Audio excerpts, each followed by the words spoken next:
आज राहुल गांधी ने अलीगढ़ और हाथरस में पीड़ित के परिवार वालों से जाकर मुलाकात की, मृतक के परिवारों का दुख बांटा। वहीं प्रशासन की भूमिका पर उन्होंने सवाल खड़े किए।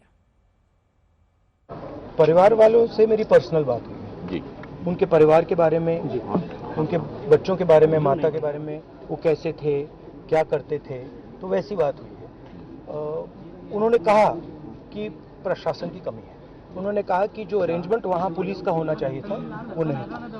ठीक है, बट बहुत दुख में है, शॉक में है। तो ऐसी सिचुएशन में मैं मतलब उनकी जो स्थिति है, उनकी सिचुएशन है, उसको समझने की कोशिश करता हूँ। अब राहुल गांधी के हाथरस दौरे को लेकर भी सियासत तेज हो चली है। बीजेपी राहुल को तमिलनाडु की याद दिला रही है, तो वहीं कांग्रेस पीएम मोदी के हाथरस आने को लेकर सवाल पूछ रही है। जिस तरीके से अपना पॉलिटिकल टूरिज्म करने आज राहुल गांधी 3 दिन बाद वहां पहुंच गए, मैं पूछना चाहती हूं राहुल गांधी जी से कि क्या उन्होंने अपने भाई स्टालिन को एक भी फोन कॉल किया? 60 से अधिक परिवारों के घर में जो हादसा हुआ स्पूरियस डिकर के चलते, लोगों की मौतें हो गई तमिलनाडु में, जहां राहुल गांधी के भाई की सरकार है, क्या राहुल गांधी ने फोन तक करके पूछा? क्या वहां पे संज्ञान लिया? लेकिन उत्तर प्रदेश में आज पॉलिटिकल टूरिज्म करने पहुंच गए।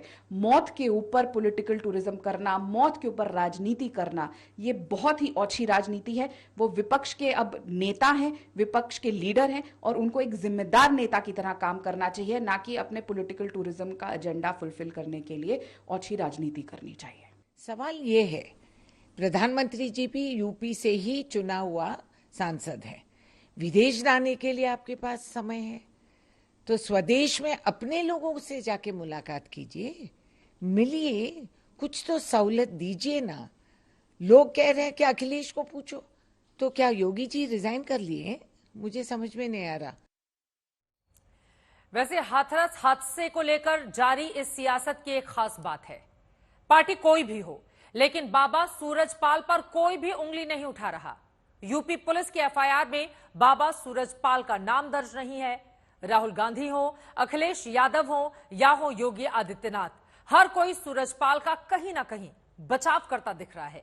सबसे ताजा बयान यूपी की मंत्री बेबी रानी मौर्य का आया है, आप भी सुनिए। कहा तो यही जा रहा है कि उनकी रज लेने भागे, वो निकल गए थे। हादसा तो बाद में हुआ है ना, अब देखो पता चले। उन्हीं ने कहा कि मेरी चरणों की रज लो।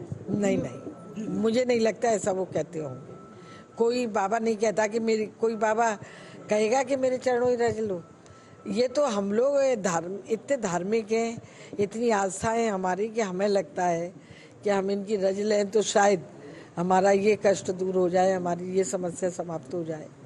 पर मुझे नहीं लगता कि उन्होंने कहा होगा। लेकिन अगर, मैंने पहले भी कहा है कि अगर कोई ऐसी भी बात होगी तो जो जांच चल रही है उसी में आगे का निकल